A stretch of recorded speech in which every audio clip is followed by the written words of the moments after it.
Okay, so even at the risk of sounding like a total dork at this point who is just, for whatever reason, totally obsessed with structuring things and architecting solutions, I still decided to make the video that I'm making right now because I'm working with yet another startup where, the startup has a very, very creative team. Let's put it this way. And the founder is absolutely wonderful. She's a lovely lady.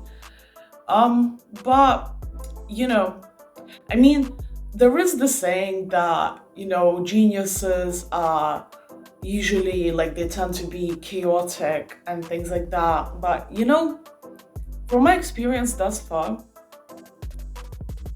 it's just an excuse. It's just an excuse that truly creative people are totally chaotic and that somehow being creative and a business genius gives one the excuse to not be organized and structured and especially to resist structuring the systems and ideas. But essentially with this video, I want to distill the myth that, oh yeah, if I'm such an innovator and like if I'm such a genius and such a creative, I don't need all of these structures and systems. I can just throw ideas out there, and if I throw enough money at the problem as well, something good will happen. Well, guess what? Okay. If you throw enough money at the problem in terms of like hiring the people that will do the structuring for you, so for example, hiring me, yes, but in general, unless you have a person creating the architecture and the systems for you, I'm sorry, but as a founder of a startup, especially an innovative startup, especially one that engages a lot with creativity, you have to adapt to systems.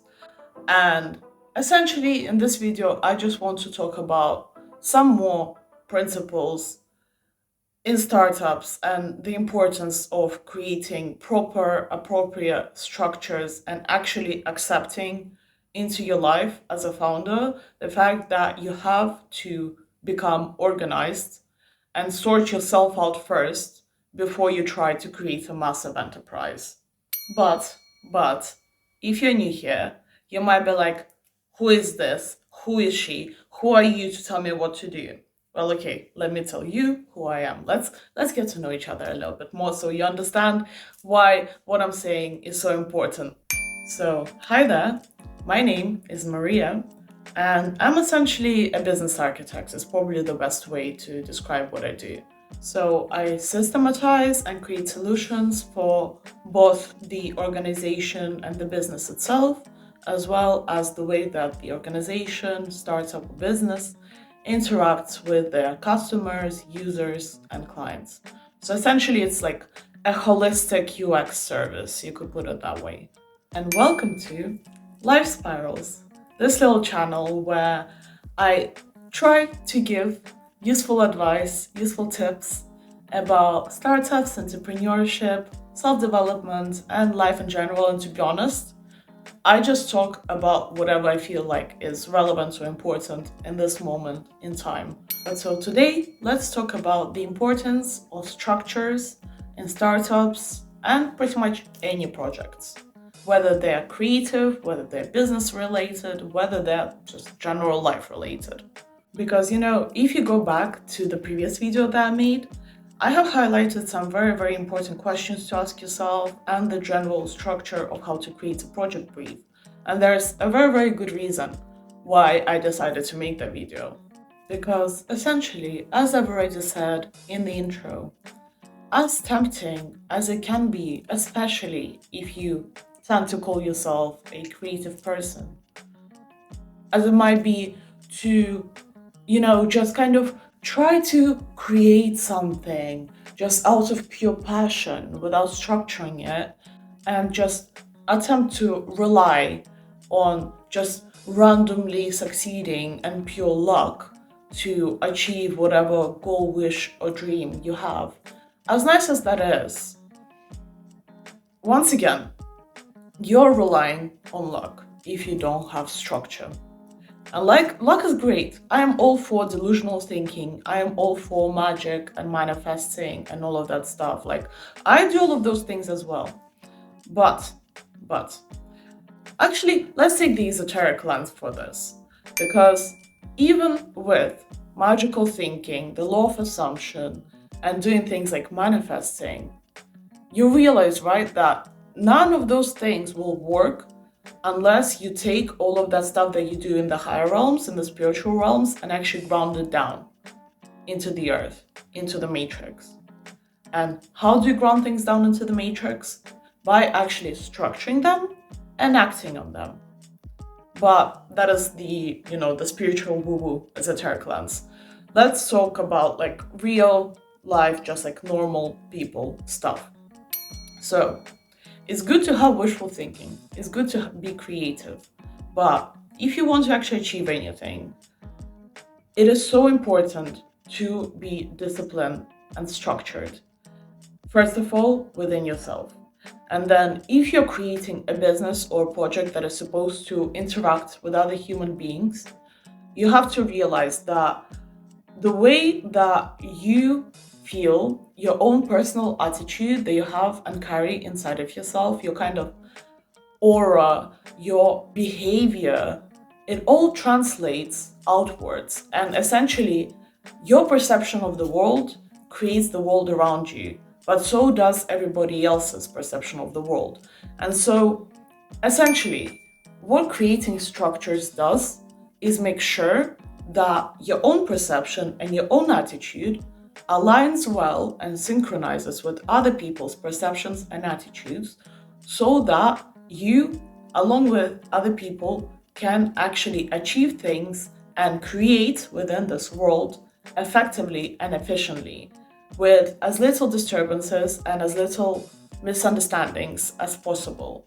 So, in essence, creating structures is essentially at its core a way to effectively communicate the ideas that you have, the projects that you have, the concepts that you have with other people in order to ensure that you actually get support and help from others in facilitating those things. That is essentially the primary purpose of any kind of structure. Because if you think about it at the simplest level, even things such as language is also a way to structure your thoughts in order to convey it to others. And so similarly to how language is a structure that allows us to convey certain concepts to other people, certain ideas to other people, and the better that your use of language is, the more effectively you're able to communicate your ideas and concepts to other people and translate them to other people.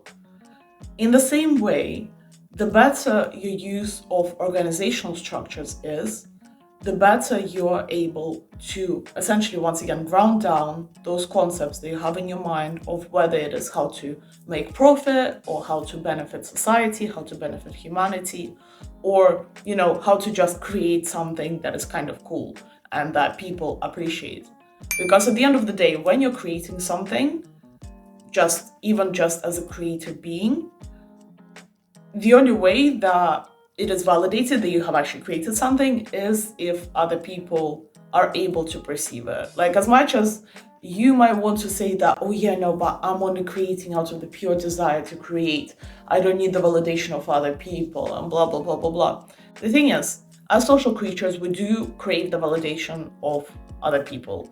That is just the essence of human existence. That is just how we exist. We're social creatures.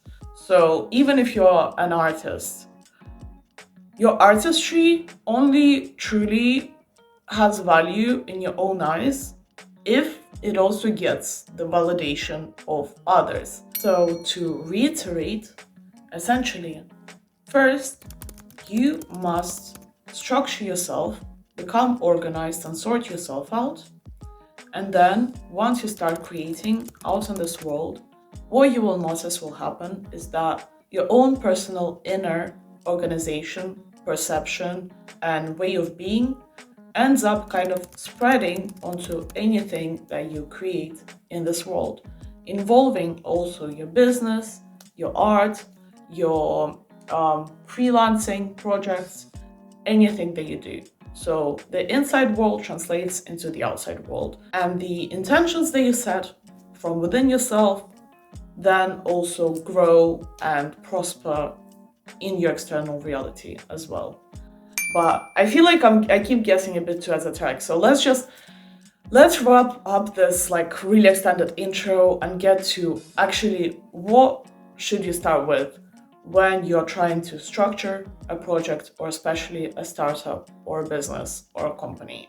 So in the last video, once again, I spoke a lot about the importance of looking at examples of other people and other companies in order to understand how to actually create your project. So while you're creating the brief, it is super important to find good examples for yourself to take ideas, concepts, and solutions from for even your own ideation process. So now, essentially, what you want to do is take that same principle after you have, like, let's say you have some kind of a product or a concept, a business idea, a service, some way that you have found to solve your user's problem, your user's issue, something that you desire to sell to your users. So there are two routes that you might want to go, where there's the first route, which is solopreneurship, and the second route is actually creating a proper business and hiring other people. So solopreneurship is essentially anything that is like freelancing, blogging, or creating fully automated systems where you're just the owner of the system and just let the system once again run its course, and you just do something like initiate the calls for the system to function. So that is solopreneurship. And then actual entrepreneurship and actually creating a business is once again where you hire other individuals, where it once again becomes even more important to have proper structures. And so in order to, for both of those cases, understand what structures you should be creating, you want to look at examples of what other people, other companies, other startups, other businesses have done in order to actually structure their creation. And after you have done your research, in both situations, it is really, really important to ask both yourself, if you're a solopreneur, or yourself and the people that you're planning to hire, about realistically what aspects of those ideas that you picked up, the requirements of the system that you realized you would need to apply, are you actually willing to fulfill? So let's say you're a solopreneur. After researching what it would take to actually create and facilitate the business or the project that you are aiming to create or facilitate, realistically, would you be willing to, and would you actually be able to fulfill all of the needs that the structure of such a project would require? And then if you're an entrepreneur, if you're a founder of a company, you have to go through this process with every single person that you're onboarding.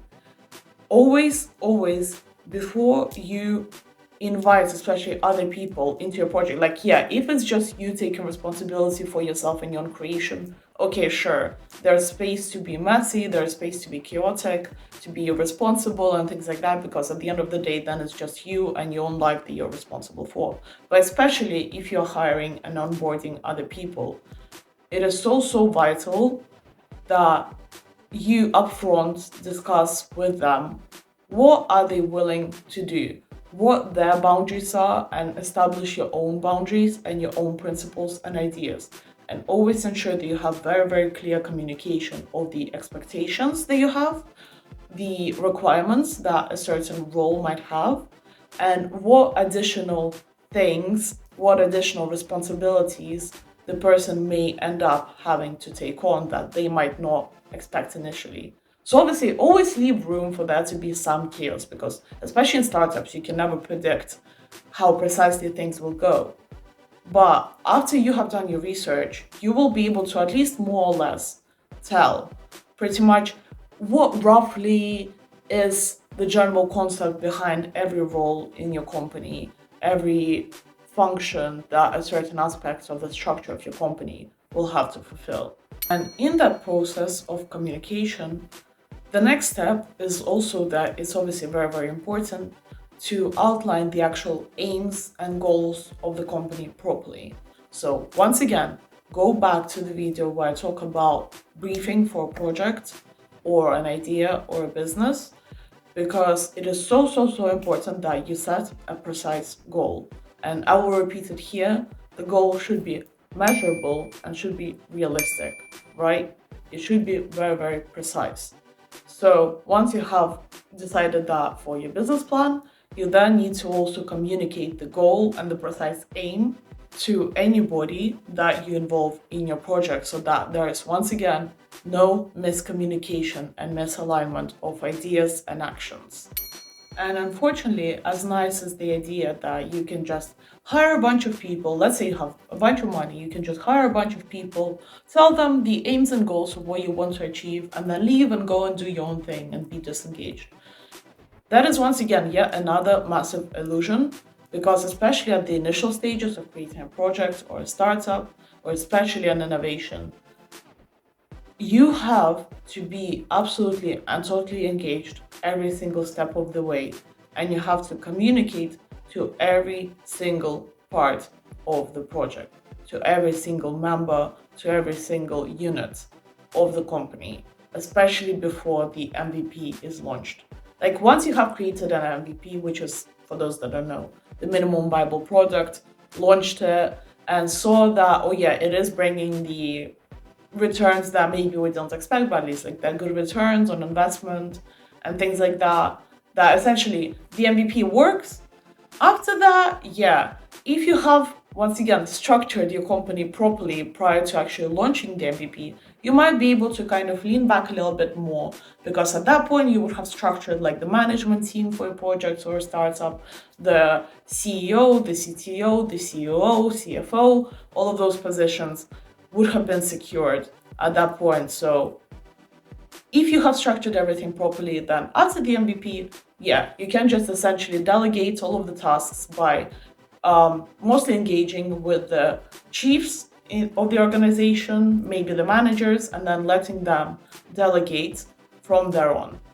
But prior to launching the MVP, even if you have hired and onboarded all of those members and all of those managers and things like that, you still have to make sure to engage with every single member of the team, whether they're just a freelancer, whether they're under a manager, whether they're a manager or a chief of some sort.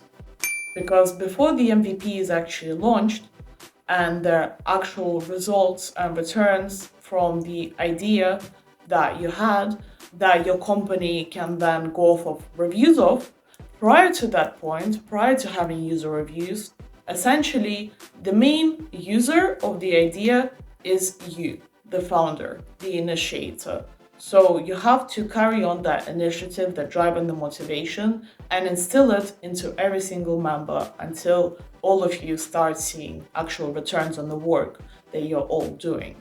And I know that this whole hiring process thing can sound very, very overwhelming at the moment, especially because I know I chat a lot and I talk quite quickly.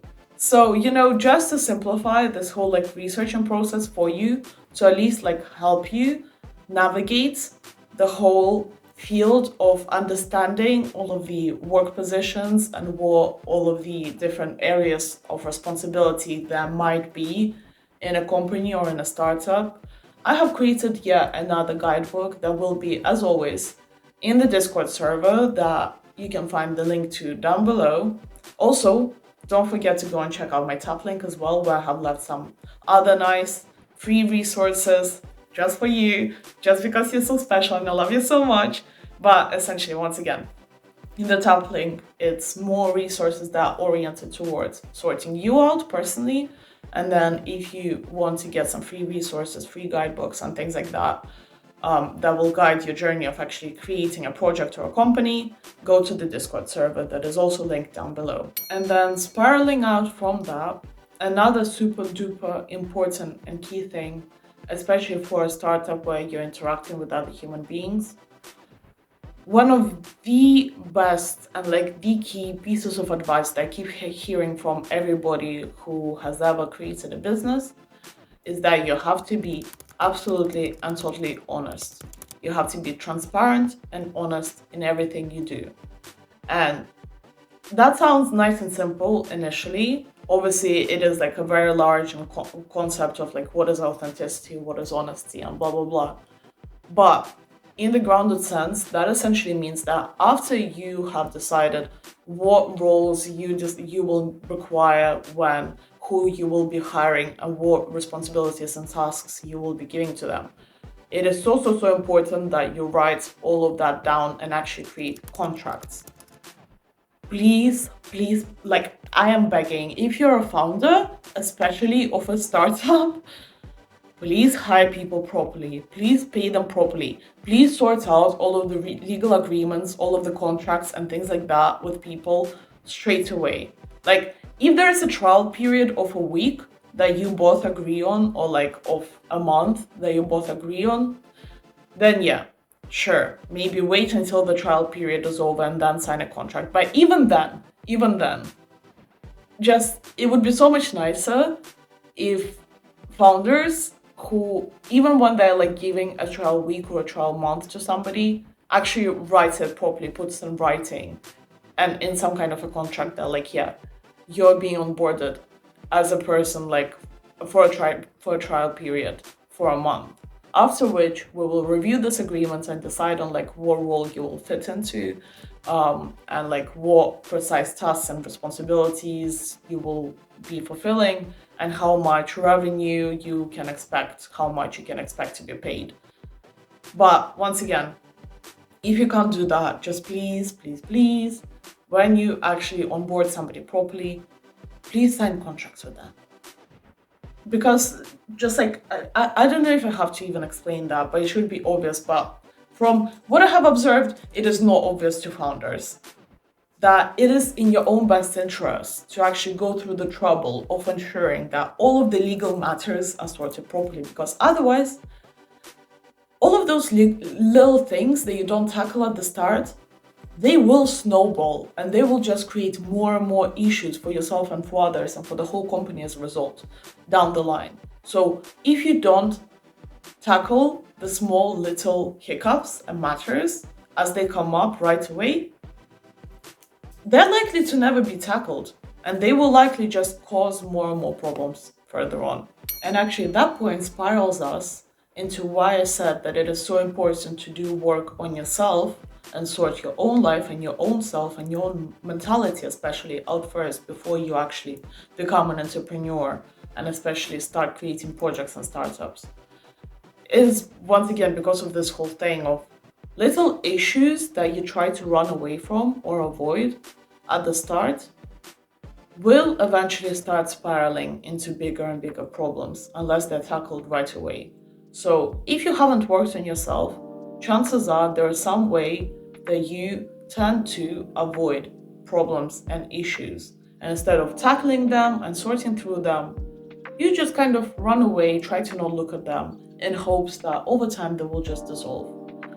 And as much as that might work in your own personal life, if you're doing that with a company, over time, all of those small things and tasks that you don't tackle right away will just accumulate. And eventually, if there is not a bigger issue with all of the things that you haven't done, it will just essentially end in a scenario where you have so many tasks and little problems at the backlog that you haven't tackled that it becomes too overwhelming to tackle, and then everybody just is forced to give up on whatever the company does because there's just so many problems that haven't been tackled and nobody wants to go through them.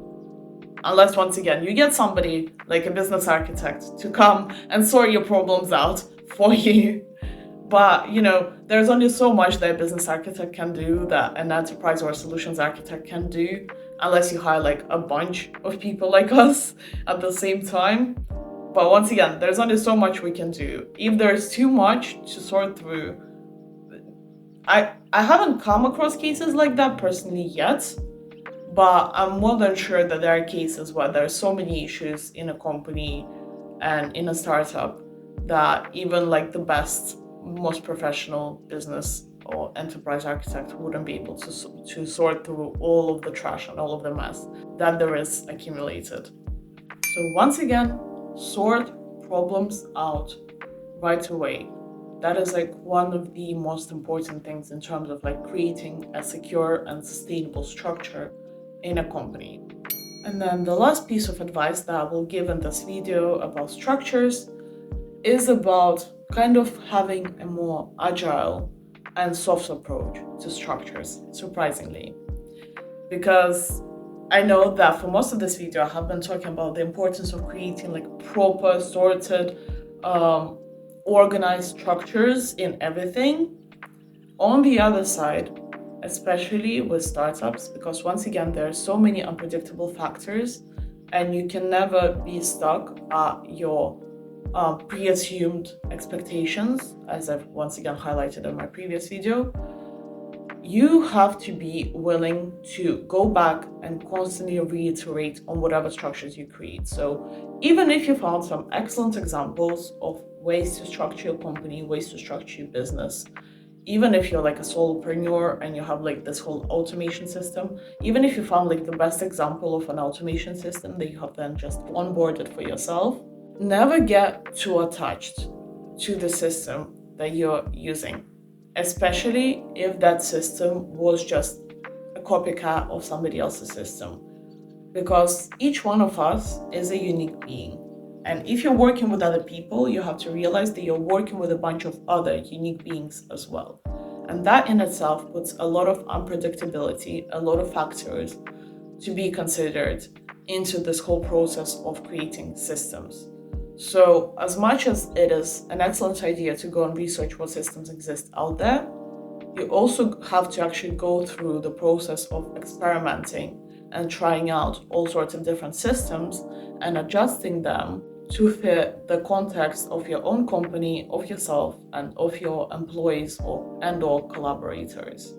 But I am once again not advocating in any way to just kind of winging it and going totally rogue and trying to create whole systems of your own, out of your own heads, out of your own ideas. As cool as that might sound, like, it can work potentially. But the thing is, what I'm talking about here, once again, is about how to actually guarantee and ensure sustainable success. So sustainable and guarantee means that everything you do is as efficient and as streamlined and as tested and trialed as possible within the context of what it is you're trying to create. So you have to always find the middle path between innovating and just going totally rogue and only operating on empathy and only like being creative and things like that within the field that you're operating within, and being rigid, structured, and just taking what already exists and just trying to stamp it onto and apply it onto whatever it is you're creating. So as with everything in life, this is all about balance. And especially in a startup, especially if you're working with innovation, you always have to go down the middle path where you negotiate between being creative, being empathetic, and trying to just through empathy understand how to navigate a startup by like listening to the members of the startup and what their wishes and comforts and boundaries are, and finding systems that have already been tested and tried by other people and other companies and other startups, and just like taking those precise systems with all of the methodologies and all of the guidance that they provide and applying them. And so that is once again why I'm creating a lot of the free resources that I'm creating right now, as I'm trying to find kind of the most middle path way possible to guide founders and creatives like yourself into the world of actually creating lasting and sustainable impact. So yeah, nice and short and sweet video. I didn't want to overload you today, although it probably still came out long, but you know what? If you came thus far, I'm sure you found it entertaining and you found some value in it. So once again, go check out all of the links down below. If you can, if you would like to support what I'm doing, if you like the idea of what I'm doing, I also do have a Patreon that is also linked down below where you can donate towards the cause of me trying to put out all of these resources for young founders and young entrepreneurs and creators and freelancers. And it would just be really, really nice if I got some support for what I'm doing. So yeah, go check out the Patreon as well. Then obviously like, subscribe, comment, and share if you found this video helpful. Maybe if you're not even like a founder yourself, go and share it with your fellow founders. I'm sure somebody will find some value in this. But for now, stay well, stay hydrated, and stay motivated, and stay organized and structured, and get yourself a systems or a business architect to help you. Because trust me, if you don't want to go through all of this trouble, although you have to go through all of this trouble yourself as a founder, it would also be nice to have somebody actually look at everything that you have structured to make sure that it is actually efficient. So, just saying. But if you need some advice as well, you can also reach out to me and ask for advice, ask for tips. Like, when I can, I will respond and try to help and answer whatever questions you might have. Because in my experience, I have seen a lot of things, and I'm sure that I can help you figure something out. So yeah, for now, once again, stay well, stay hydrated, and have a lovely time, have a lovely day, and good luck with whatever it is you're doing. Bye!